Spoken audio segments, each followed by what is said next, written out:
Good morning, everybody. It's February 26th. I'm Charlie Fink. It's This Week in XR with Ted Schilowitz, Paramount Pictures Futurist, and my co-host. Good to see you this morning, Ted. Morning, Charlie. Just the two of us this morning, which is a nice change of pace. We're guestless. Yeah. Well, we thought because this was actually a pretty vibrant news week and a lot of little nuggets dropped. Yeah. That we thought maybe we would just spend a little time together and kick them around. What's your top story this week?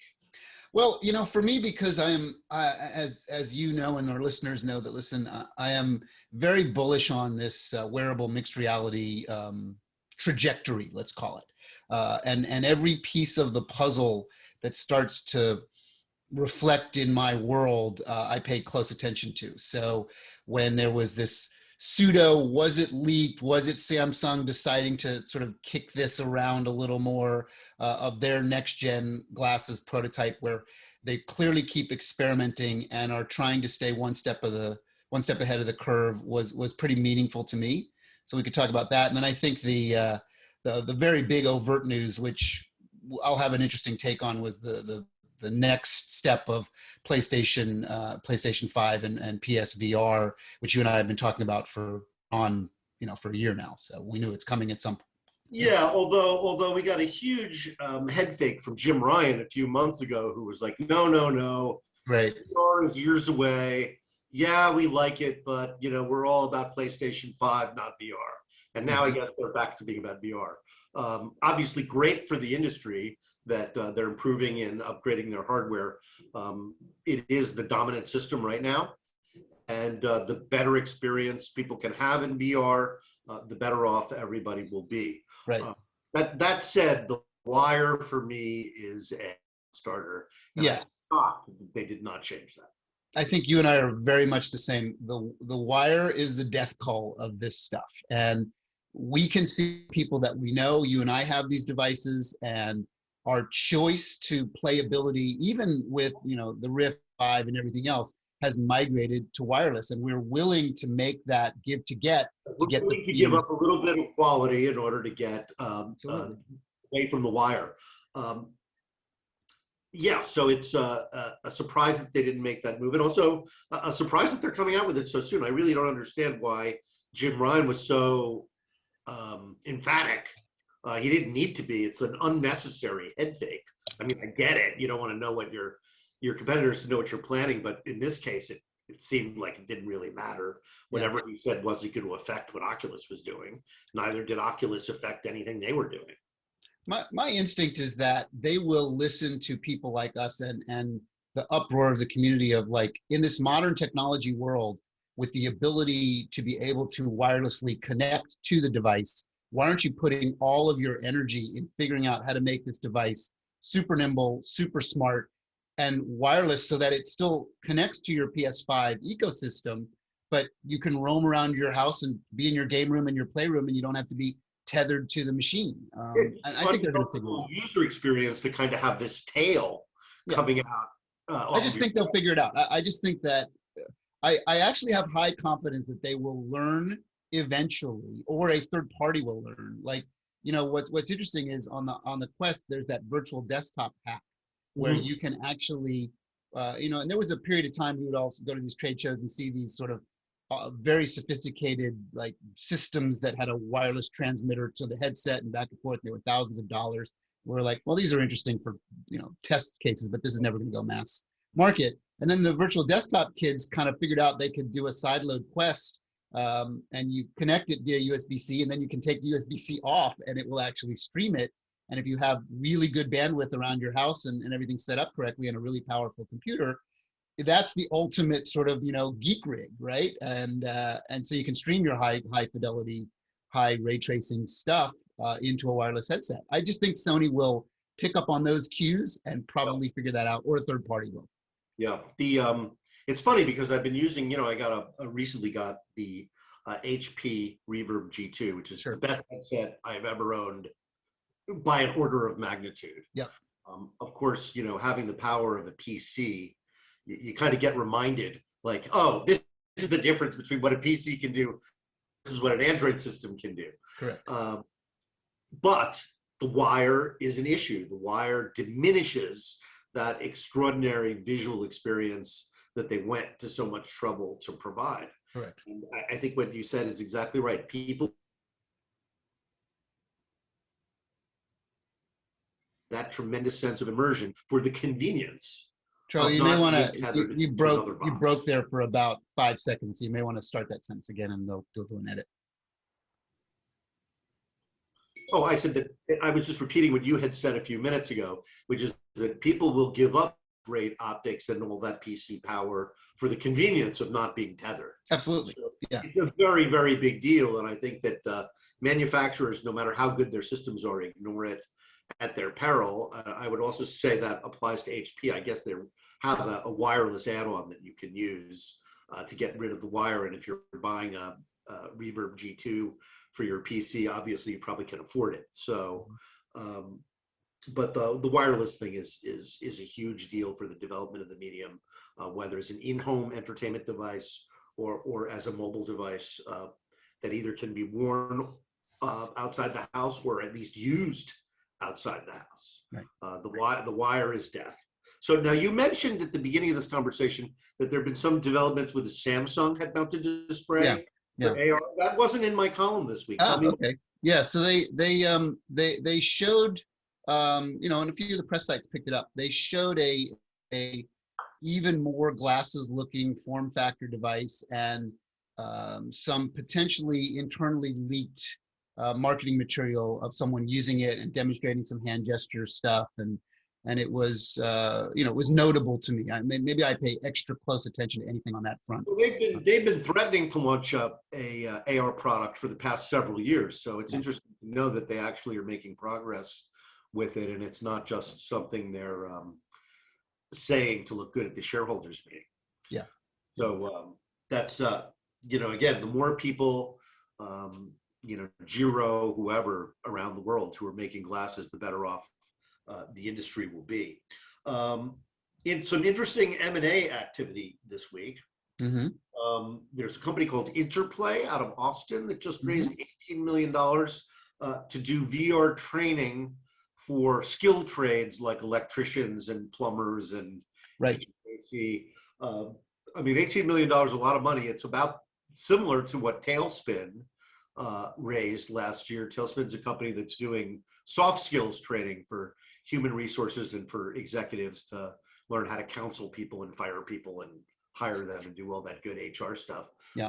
But they're an interesting company led by serial entrepreneurs in the immersive space. Yeah, Kyle at Tailspin's a friend of mine. He and I have known each other for a long time, and I've been quite sort of, you know, always very strong. Kyle Jackson is the dude's name. Kyle Jackson, yeah. Yeah. And he's been in and around entertainment tech for some time. Yes. But anyway, it sounds like there's plenty of business to go around, and thousands and thousands of simulations that have to be created for different kinds of industries and different kinds of work. So plenty of business to go around. Interplay is at it. I don't know a lot about them until this news broke this week. Well, training is just a really critical part of the execution of, like, you know, we now use computers for everything, right?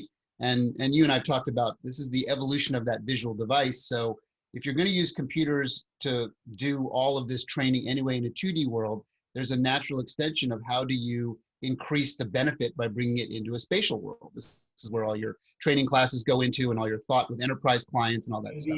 Yeah, and I mean, it's been the efficacy of training in VR versus on a 2D computer screen has been well documented. I mean, you're going to train your forklift operator and your welder and your technicians much more efficiently using VR. You'll do it faster. They'll retain it better. Sure. And that was proven generations ago with airline pilots, right? They would build essentially little micro theme park rides. They've been actually using, you know, all sorts of jury-rigged flight simulators since World War I, right? They'd put a guy on a board between two barrels and make some guys move the board around. So, you know, the technology has just gotten better and better to the point where, you know, now probably the best mixed reality in the world experience in the world you could have is on a legit flight simulator deck for an airliner, because they've got all the real controls. They're sitting in real seats. The deck is moving around. It's just like being in an airplane, and of course, out the windshield of the simulation, they're seeing quote unquote the physical world. Yeah, and the screens are so high res that you perceive it as real, right? And of course, they're flipping real buttons. They've got real controls, real yokes, real computers. So it is kind of amazing. And of course, yes, I mean, you wouldn't think a pilot could fly a commercial airliner without having spent a considerable amount of time in one of those simulators. Correct. Yeah, it's just a theme park ride extension, basically. Yeah. So Wild acquired Iris VR's Prospect platform. So these are the two collaboration platforms for building information management as well as architecture and design coming together on one platform, so that life of the project on the Wild doesn't end and then a new life begins when it's actually a physical building. Now it's just one, it just extends into that, right? It's just a natural extension. So, I mean, both of those companies were focused on the architecture, engineering, and construction area, so it made sense for them to consolidate. And as I said, they're not exactly competitive; they're more complementary. Makes sense. I think again, we're going to see, as I've been saying all year, we're going to see a lot of consolidation in this area. There aren't going to be 80 companies doing this next year, right. Or even in 3 years. There'll be 10 maybe. And mostly differentiated by their industry focus. So here's a great example. I like the Wild a lot. I know a lot about designers who are using it. So multiple people can collaborate on building a spatial model at the same time. Right.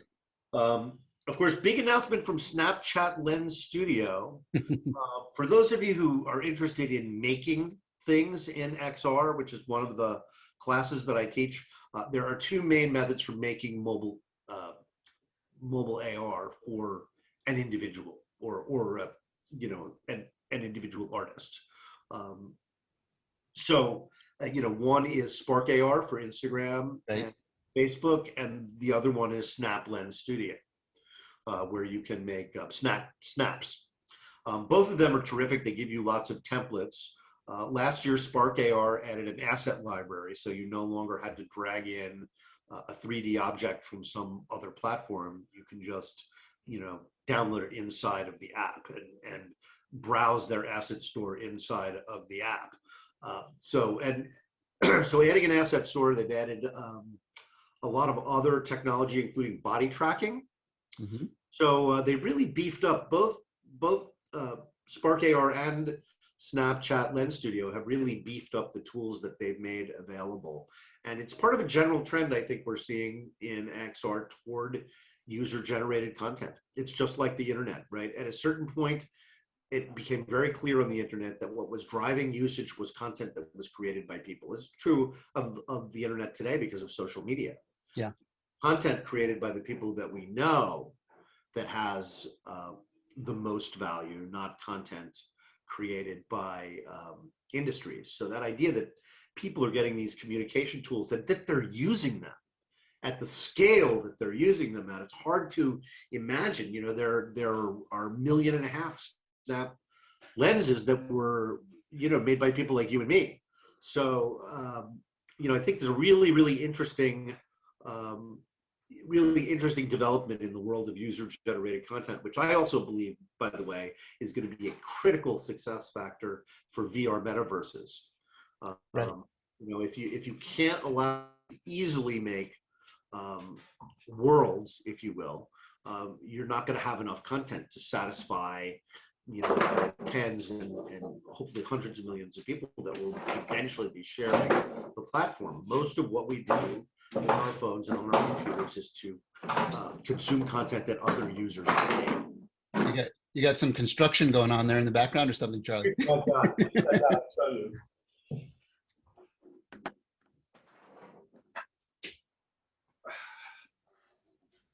I've got a wooden floor, a 50-pound puppy, and a 5-pound bone. Yes, and as you were discussing that, like there's a part of my world that starts to look at these very young developing companies that are starting to take what the big boys, in this case Snap and Facebook, Instagram, have been doing with this digital overlay and this, like we like to refer to it as this sort of YouTube effect, the UGC effect on more sophisticated production techniques and production use cases. So there's a couple, like there's a company called XR Studios. That's the one behind a lot of the big MTV and the sort of mixed reality stuff that appears in concerts and stages and big events. And that's an interesting company to look at. And there's also a teeny little company that I'm an advisor to called Beam, which is doing a UGC approach to, yeah. Beam is that the telerobots? No, this is a different company, not Beam, not that Beam.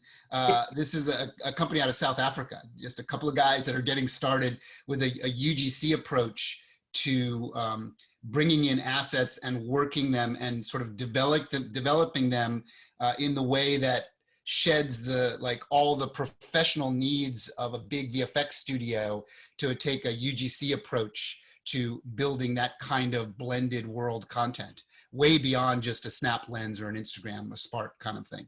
It's a really interesting little thing. And there's a few others that I'm involved in like that, that are like, I tend to look at stuff that are really, really early stage that are going to find an interesting sort of path forward. So how do they accomplish that? So you can look them up. I was just pulling to make sure I got the back part of their website. It's not .com, it's .co, C-O. BEAMM.co, and they're a coming soon sort of company, and they have essentially like an asset store, a CG 3D asset store, and everything is appified. So it's almost like, think about the investment and stock market environment, and then comes along Robinhood and sort of turns the whole thing on its head and allows a youth culture to start to gamify and appify and modernize what their parents and their grandparents did, and it becomes a huge success. This is akin to that, aligned to that, like the idea of removing all those barriers to entry of learning, like Maya and Nuke and Houdini, right, and all this compositing stuff, and sort of bring it into, the best way I can describe it is bring it into a Robinhood style environment, except it's not investing, it's VFX and content. And it's like super early, but it's really interesting. So the fact that we can track both sides of this equation, like the tech giants approach to stuff, and then these small little startups that are bubbling up that ultimately will make a difference and potentially be acquired by those tech giants to sort of start the ball really rolling. And this little company is just one of them that you mentioned it, and I thought it'd be interesting to mention it to people. So, speaking of the stock market, we took tech stocks took quite a beating this week, yeah, after breaking records in January. So just in case, like me, you were feeling like a genius in January, you are not. Well, it just depends on your horizon, right? These things, you wouldn't be on a podcast. You'd be on your yacht floating off of in the Mediterranean. Yeah.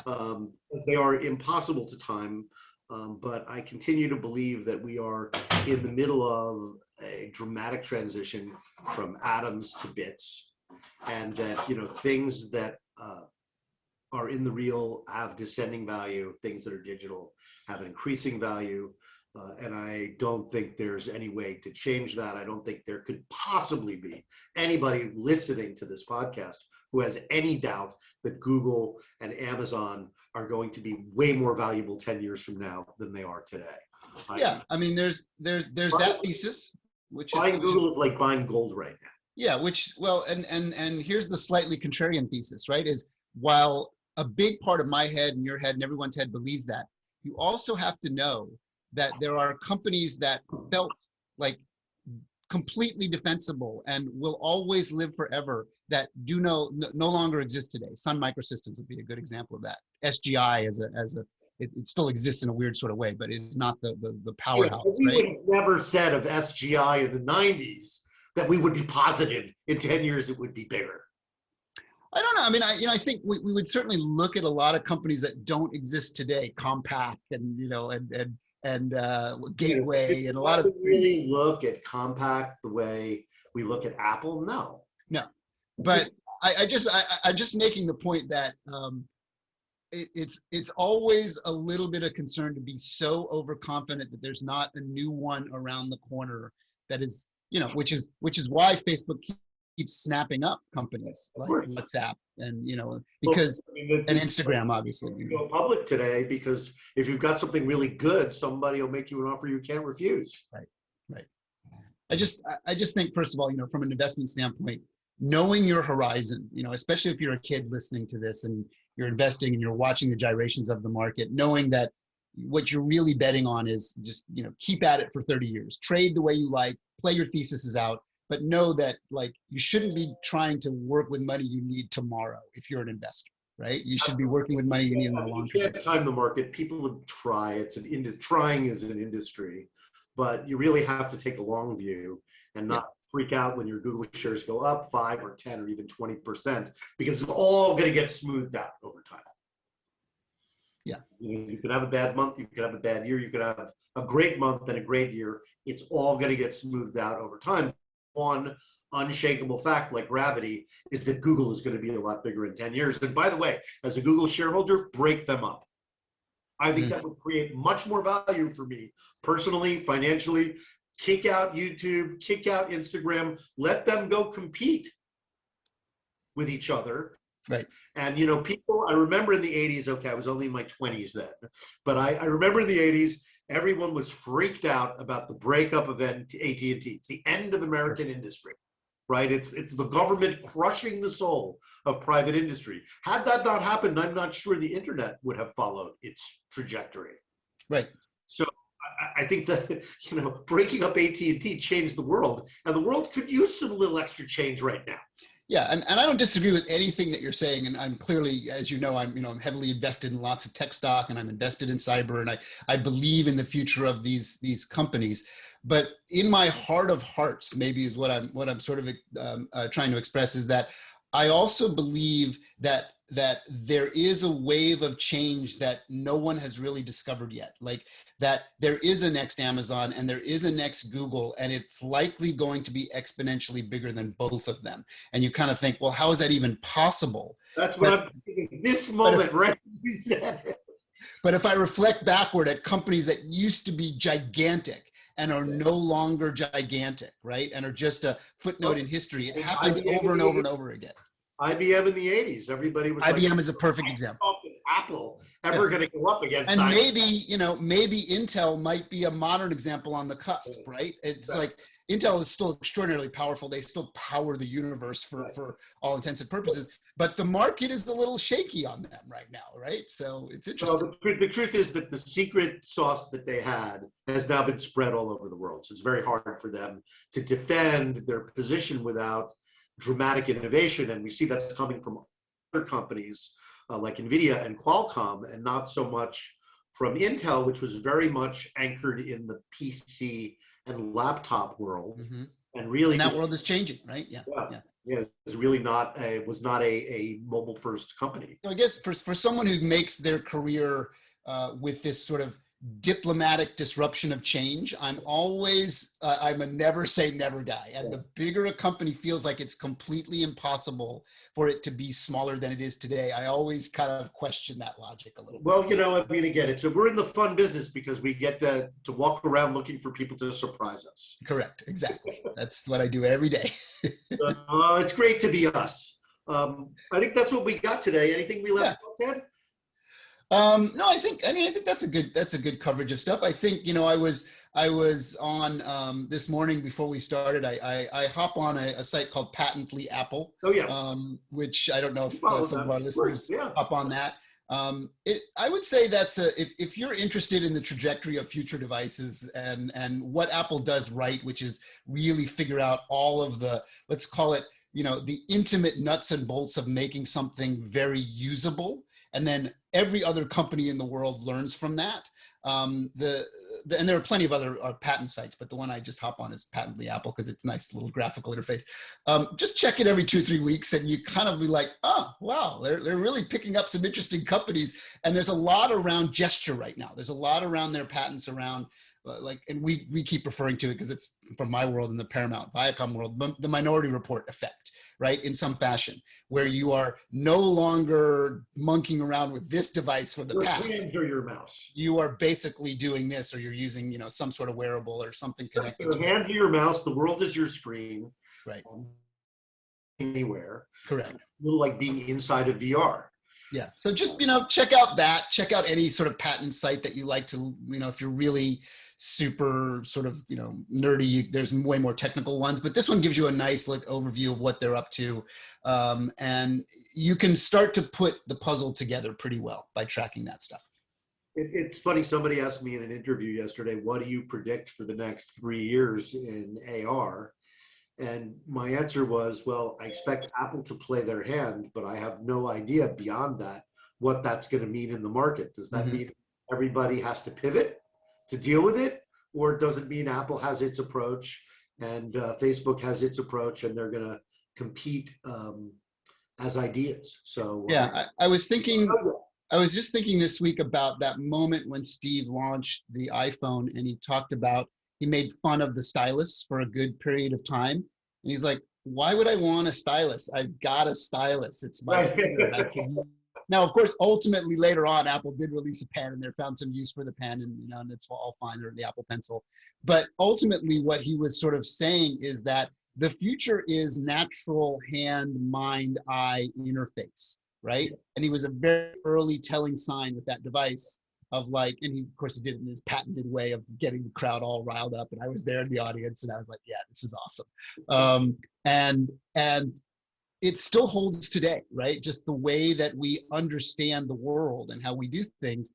It was a very telling sign of the future. And now, again, just look at the kind of companies Apple's acquiring, the patents that they're sort of implementing in various ways. And it is really all about, why do we need a stylus? It's all about the hands and the fingers and the eyes, right? So you can start to put your understanding together of what might be happening if you pay attention to this stuff. Oh boy, we could start this conversation about Apple and go on for hours and a half. As I live with my cave Apple stuff all around here. Well, that's our half hour of your time. Thanks everybody for listening, and we will see you next week for our discussion of the week's XR news. Have a great week. Thanks everybody.